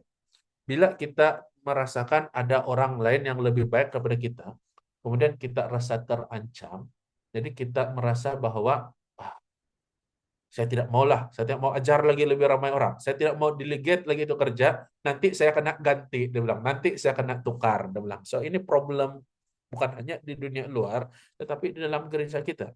Bila kita melihat bahwa kita adalah satu-satunya pemimpin yang tidak mau kena tukar, dan problem yang besar ini dapat merusakkan gereja kita daripada sudut yang mana ada pemimpin yang baru, pemimpin yang lama tidak mau bekerja sama dengan pemimpin yang baru ini, ataupun tidak, ya, dalam situasi samada seperti itu ataupun dalam keadaan yang lain. Kalau di dalam gereja setempat itu, inilah yang kita selalu perhatikan, yang mana bila dia bukan lagi pemimpin pun kena ubah secara paksa itu kepimpinan. Tapi apa yang terjadi adalah dia sentiasa menyebabkan kepimpinan yang baru itu susah dalam memimpin dengan menimbulkan banyak perkara-perkara yang sepatutnya dia tidak timbulkan. Jadi dalam mendelegasi, kita punya tujuan dalam mendelegasi adalah untuk melahirkan pemimpin-pemimpin yang baru yang sama, yang boleh bukan hanya buat kerja sama seperti pemimpin sekarang, seperti kita, tetapi kalau boleh lebih baik lagi daripada pemimpin yang ada sekarang. Dan saya pikir adalah satu pujian bagi kita sebagai pemimpin kalau kita dapat menghasilkan pemimpin yang jauh lebih baik daripada kita. Sebab kita sudah ajar mereka sesuatu, tetapi mereka lakukan lebih baik daripada cara kita lakukan. Oke, so itu mendelegasi. Seterusnya, inilah juga pregame ini kepemimpinan, stres, tekanan. Oke, jadi banyak pemimpin merasa tertekan, bukan hanya karena beban kepimpinan, sebab mereka tidak kasih delegates itu fungsi-fungsi kepimpinan. Mereka mau buat semua, orang yang buat. Kenapa mau buat semua? Supaya dia yang kelihatan yang bagus. Supaya orang lain tidak akan jadi pemimpin dan ganti dia. Jadi dia stres, dia burn out. Oke? Jadi bila kita jadi pemimpin, kita kasih kurang kita punya stres dengan cara mana kita tidak ambil itu tanggung jawab semua untuk kita. Oke? Bukan hanya itu, saya betul tekanan itu. Tekanan itu boleh jadi saja kepada yang lain-lain. Itu sebab sebagai pemimpin kita harus kita belajar bagaimana untuk melepaskan itu stres untuk melakukan perkara-perkara yang lain. Contoh dia, kalau sudah terlampau stres, pergilah, dia bilang, kalau sekarang pergi healing, dia bilang. Ataupun lakukan hobi-hobi yang bukan berkaitan dengan kepimpinan, bukan berkaitan dengan tugas itu, dengan cara kita memperbarui kita punya persekitaran kita. Dan bila kita balik semula kepada tugas kita itu stres sudah ya hilang. Oke. So itu pregame kepimpinan. Itu isu-isu yang kita akan hadapi dalam kepimpinan. Mau atau tidak, itu isu akan datang bila kita adalah seorang pemimpin. Oke, mari kita pergi bagian yang paling last sudah nih. Ciri-ciri kepemimpinan Kristen. Kita ada sebut ini sebenarnya beberapa perkara tadi, tapi kita mau pergi dengan cepat ini dan dengan poin dia supaya ini tidak kena miss out. Sebab kita hanya bincangkan secara umum tadi bila kita sebut ini. Jadi beberapa ciri ini kita akan pergi dengan cepat. Oke. Yang pertama adalah komitmen kepada Tuhan. Seorang pemimpin adalah seorang yang punya komitmen dengan Tuhan. Seorang yang berjalan bersama dengan Tuhan. Seorang yang ada hubungan dengan Tuhan. Oke. Jadi kalau kita tidak ada hubungan dengan Tuhan, orang-orang yang kita pimpin itu pun sama seperti kita, tiada hubungan dengan Tuhan. Jadi kalau kita tiada hubungan dengan Tuhan, orang yang kita pimpin lebihlah tiada hubungan dengan Tuhan. Oke. Jadi sebagai pemimpin kita harus yang pertama ada hubungan dengan Tuhan, ada komitmen dengan Tuhan. Bagaimana komitmen dengan Tuhan? Paling mudah orang katakan pada setiap hari adalah kita berjalan bersama dengan Tuhan. Kita membaca firman Tuhan. Hanya itu saja cara bagaimana kita tahu apa kehendak Tuhan dalam kehidupan kita. Yaitu baca apa yang dia hantar kepada kita melalui ataupun di dalam Alkitab itu sendiri. Kemudian yang kedua adalah berorientasikan pelayanan. Apa yang kita lakukan, tugas-tugas kepimpinan kita, bukan untuk mau memperlihatkan betapa bagusnya kita, betapa bagusnya diri kita sebagai seorang pemimpin. Tetapi kita utamakan agar sesuatu dilakukan karena kepimpinan kita. Oke? Jadi kita tidak perlu ketengahkan kita punya ciri kepemimpinan itu, tapi kita ketengahkan apa yang telah dilakukan. Oke, yaitu pelayanan. Oke, yang berikut ini, visi ataupun mission. Berapa banyak di antara kamu yang memandu, kamu ada pengalaman memandu pada waktu malam, tiba-tiba lampu kereta kamu mati. Saya pernah satu kali, itu saya rasa yang problem dia itu Swiss itu. Dia ada lampu, hanya boleh pakai yang highlight saja, lampu yang tinggi. Ya terpaksa saya highlight lah sepanjang jalan itu. Saya tidak kisah sudah orang lain. Saya kasih highlight saja. Sampai itu saya lampu yang muncul. Jadi pemimpin yang tidak ada visi adalah sama seperti kereta yang pada waktu malam tiba-tiba lampu dia terpadam. Tidak boleh bergerak. Jadi pemimpin harus ada visi untuk dapat menentukan dia punya di mana, apa yang dia mau capai. Ini yang kita katakan paling awal tadi, kita bilang ada sasaran yang mau dicapai, membawa orang lain daripada satu poin kepada poin yang lain. Itulah vision. Oke. Helen Keller, seorang orang buta, dia katakan seperti ini. Yang lebih teruk daripada menjadi seorang yang buta adalah orang yang tiada vision, dia bilang. Dia tidak berapa kelihatan kalau dalam bahasa diterjemah, tapi dia katakan kalau dalam bahasa Inggris yang lebih teruk daripada seorang yang blind is that someone who has no vision, dia katakan. Bukan vision yang penglihatan, tetapi tidak visi, tidak apa yang dia mau capai. Oke. So, yang berikut adalah seorang pemimpin adalah seorang yang boleh dipercayai. Oke. Jadi tanya diri kita, orang boleh percaya kita ataupun tidak. Oke. Kalau orang lain tidak boleh percaya kita, apalagi Tuhan boleh percaya kita atau tidak. Ingat Tuhan katakan, kalau kamu boleh dipercaya dengan perkara-perkara yang kecil, baru saya boleh kasih percaya kamu perkara-perkara yang besar. Kalau perkara kecil pun kita tidak boleh dipercayai, mana Tuhan mau kasih percaya kepada kita perkara yang jauh yang lebih besar. Oke, next, cepat. Bukan hanya kita dipercayai, tetapi kita mempercayai orang lain.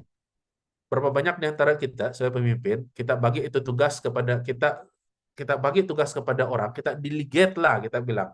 Tapi kita pergi juga mengurus itu perkara. Kita sudah kasih percaya kepada orang itu, tapi kita urus juga itu perkara. Seolah-olah kita tidak percaya pada orang lain. Kalau dalam leadership, dalam kepemimpinan dan manajemen, dalam pengurusan, ini kena panggil sebagai micromanage. Oke. Di mana kita sudah suruh orang lain buat, kita sudah amanahkan kepada dia, tapi kita pergi juga campur semua itu perkara-perkara, dan orang yang dipercayakan itu untuk diamanahkan untuk buat tugas itu, dia rasa seperti dia tidak dipercayai saja. Buat apa bagi saya kalau kamu masih mau buat ini? Kata bagus, kau buat, saya terus bilang. Oke, jadi kita perlu jadi pemimpin yang dipercayai dan mempercayai orang yang kita telah delegate untuk buat tugas yang kita telah berikan itu. Seperti mana Yesus mempercayai murid-murid dia di dalam mereka punya kekurangan mereka untuk bawa itu Injil ke seluruh dunia. Oke, seperti mana Yesus percaya pada kita untuk jadi pembawa Injil itu juga kita harus jadi kepada orang lain. Oke, next. Daripada mempercayai orang lain, kita membina pasukan.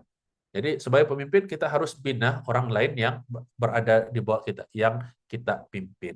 Oke, jangan jadi pemimpin yang hanya buat fokus itu kepada diri kita saja. So kita bina orang lain, kita buat orang lain jadi lebih bagus dalam kehidupan mereka juga, dalam maksudnya dalam mereka punya cara mereka memimpin juga. Oke, next adalah kita memperkasakan. Jadi jangan kita suruh orang lain buat tanpa beri mereka tools ataupun beri mereka cara bagaimana untuk melakukannya. Oke, ini maksud memperkasakan. Bukan hanya beri mereka kerja, tetapi beri mereka alat untuk buat kerja itu. Kadang-kala apa yang berlaku adalah kena suruh buat ini, tapi dia tidak bagi ini, dia bilang.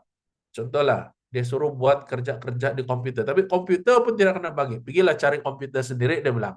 Pak jenis lah kalau begitu kan. Sudahlah itu kerja mau buat di komputer, orang tidak komputer, mau suruh lagi. Macam mana orang membuat kalau tidak komputer kan? Seperti itu. Jadi ini kita equip, kita perkasakan mereka dengan alat-alat yang mereka akan perlukan di dalam tugas-tugas yang kita berikan itu. Oke. Kemudian sebagai pemimpin, kita haruslah mesti kelihatan bersemangat.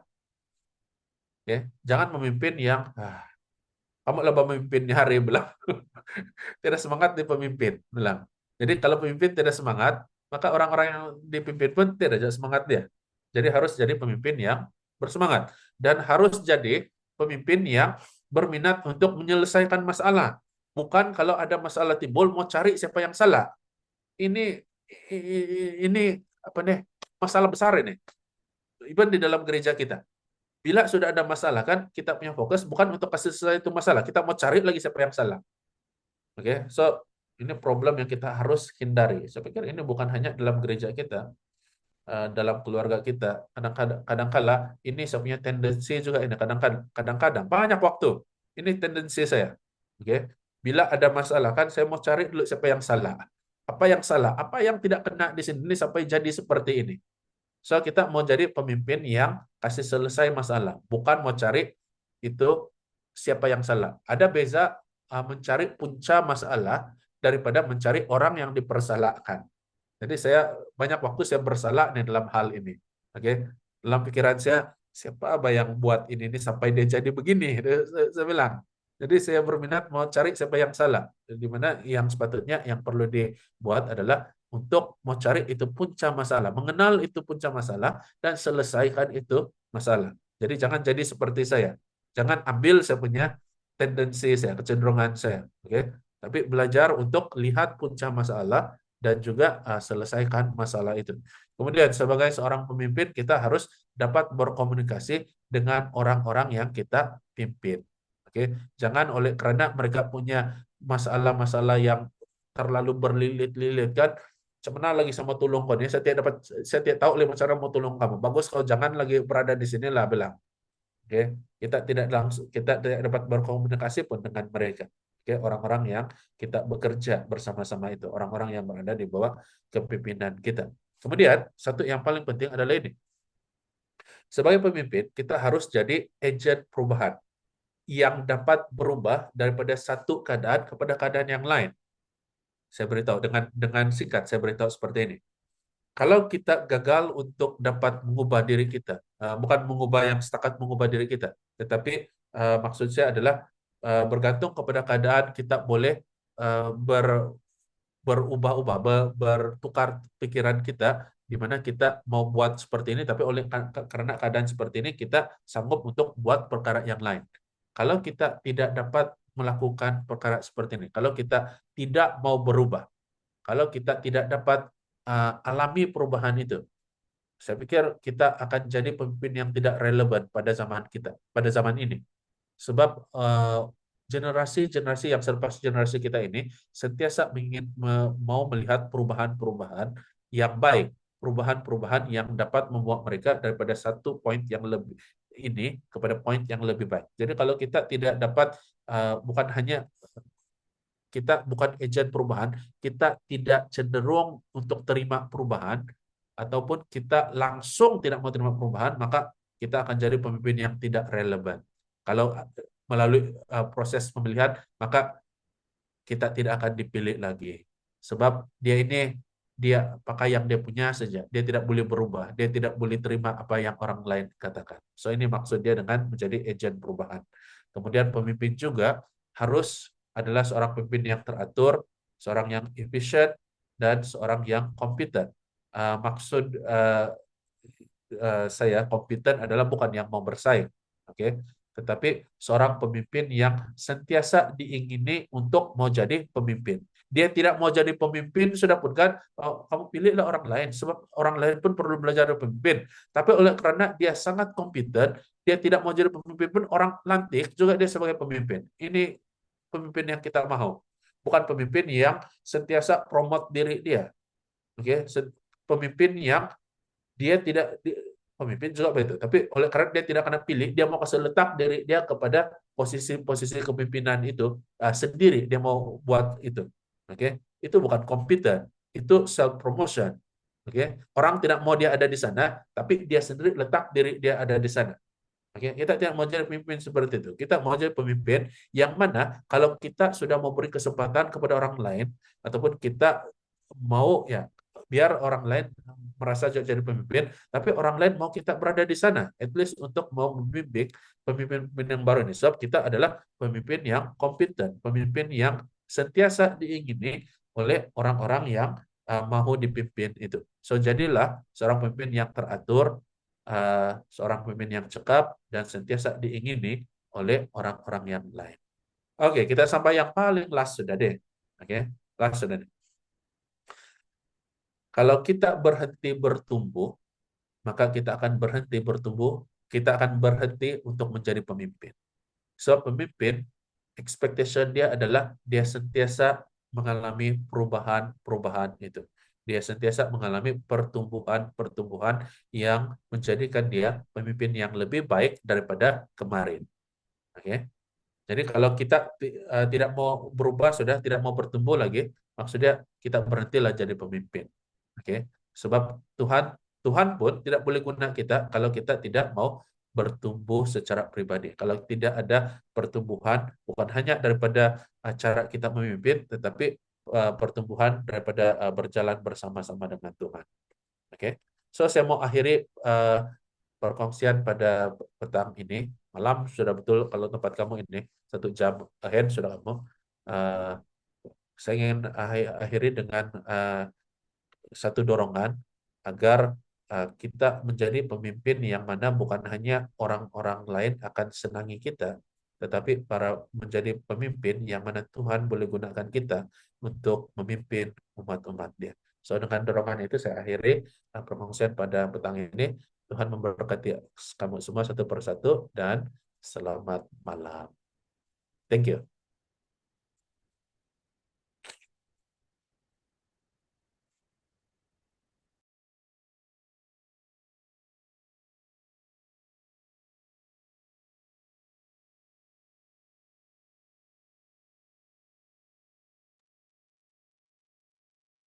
Oke, terima kasih kepada Pastor Iri yang sudah menyampaikan pelajaran berkenaan dengan kursus latihan kepimpinan kita, yaitu tajuk kepimpinan Kristen. So, diharapkan apa yang sudah disampaikan sebentar tadi menjadi panduan kita sebagai sekarang ini seorang MIT. Karena itulah kita punya misi, yaitu untuk menjadi seorang pemimpin yang boleh melahirkan dan menyediakan pemimpin yang baru untuk gereja kita. Dan sebagai pemimpin yang boleh mengajar tentang kasih Tuhan kepada semua. Oke, jadi diharapkan tiada lagi lah kepimpinan konservatif ini, tradisional di gereja setempat kita.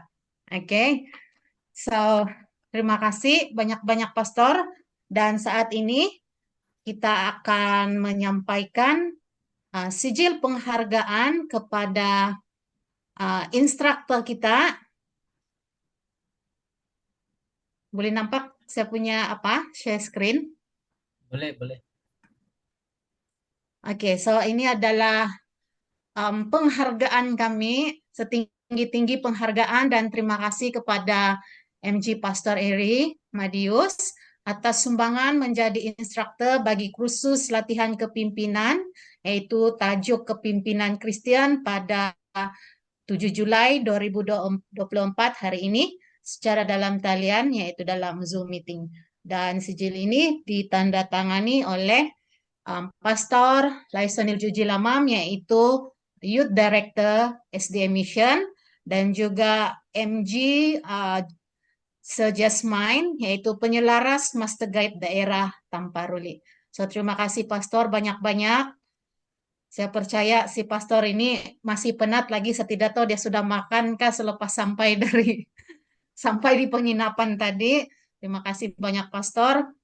So kita akan menyanyikan lagu penutup Dan selepas lagu penutup, kita akan dipimpin doa sekali lagi oleh Pastor Iri. Dan selepas itu, kita jangan dulu keluar sebab kita akan ada sesi bergambar.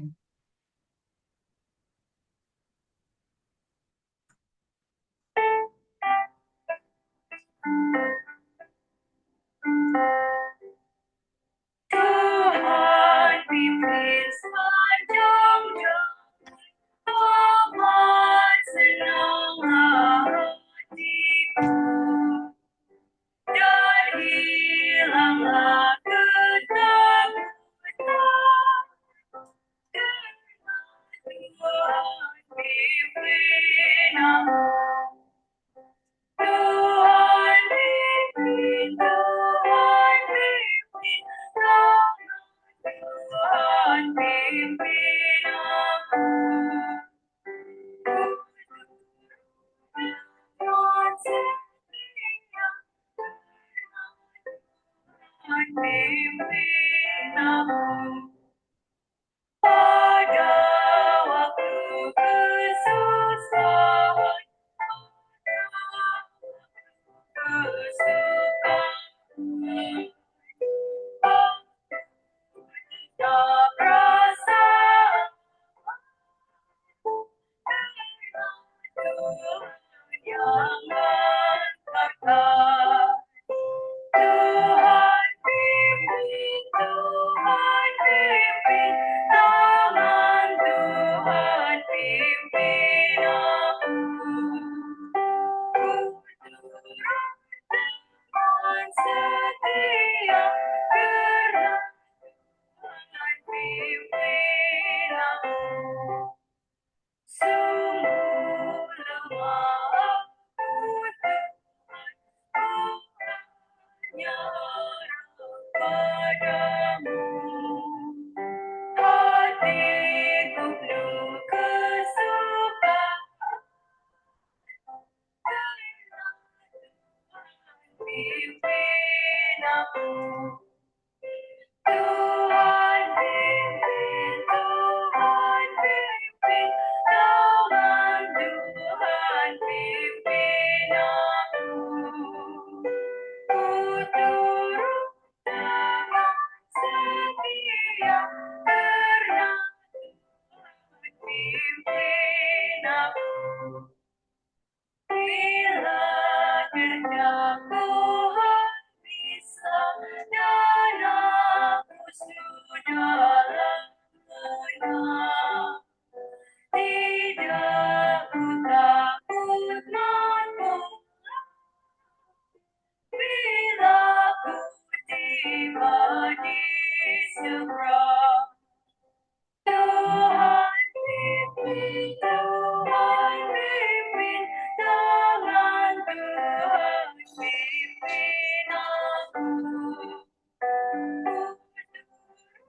Dengan setia, karena Tuhan pimpin aku. Oke, mari kita sama-sama berdoa. Tuhan yang bertakhta dalam kerajaan surga, terima kasih kebaikan Tuhan sudah bersama dengan kami sepanjang hari ini, dimanapun kami sudah berada Tuhan, dan sementara kami sudah juga selesaikan perkongsian kepimpinan pada petang ini. Tuhan, saya berdoa khusus untuk para Master Guide in Training yang mau menghabiskan tuntutan Master Guide mereka. Saya berdoa untuk mereka satu persatu Tuhan, agar apa saja yang kami sudah pelajari, kami sudah dengar, sudah kongsikan pada petang ini Tuhan, dapat membantu mereka untuk menjadi pemimpin yang lebih baik, terutama di dalam gereja-gereja setempat mereka, dan juga menjadi pemimpin yang dapat membawa orang lain untuk lebih dekat kepada Tuhan, untuk dapat memuliakan Tuhan juga. Saya berdoa untuk pemimpin-pemimpin di setiap gereja setempat di seluruh daerah Tamparuli ini Tuhan, agar Tuhan dapat gunakan mereka satu persatu juga untuk membawa anggota-anggota gereja yang lain untuk terus kuat, untuk terus setia, terutamanya kepada Tuhan. Dan biar mereka juga menjadi teladan bagi orang-orang muda yang lain yang pada suatu hari nanti akan menjadi pemimpin yang berikutnya di gereja-gereja kami. Terima kasih Tuhan, Kau akan pimpin kami pada malam ini sementara kami berehat dan sementara kami meneruskan hari kami juga pada hari esok. Berikan kami kekuatan yang baru, sertai setiap satu kami, gunakan kami untuk pekerjaan Tuhan. Terima kasih Kau sudah dengarkan doa kami Tuhan. Di dalam nama Yesus kami sudah berdoa. Amin.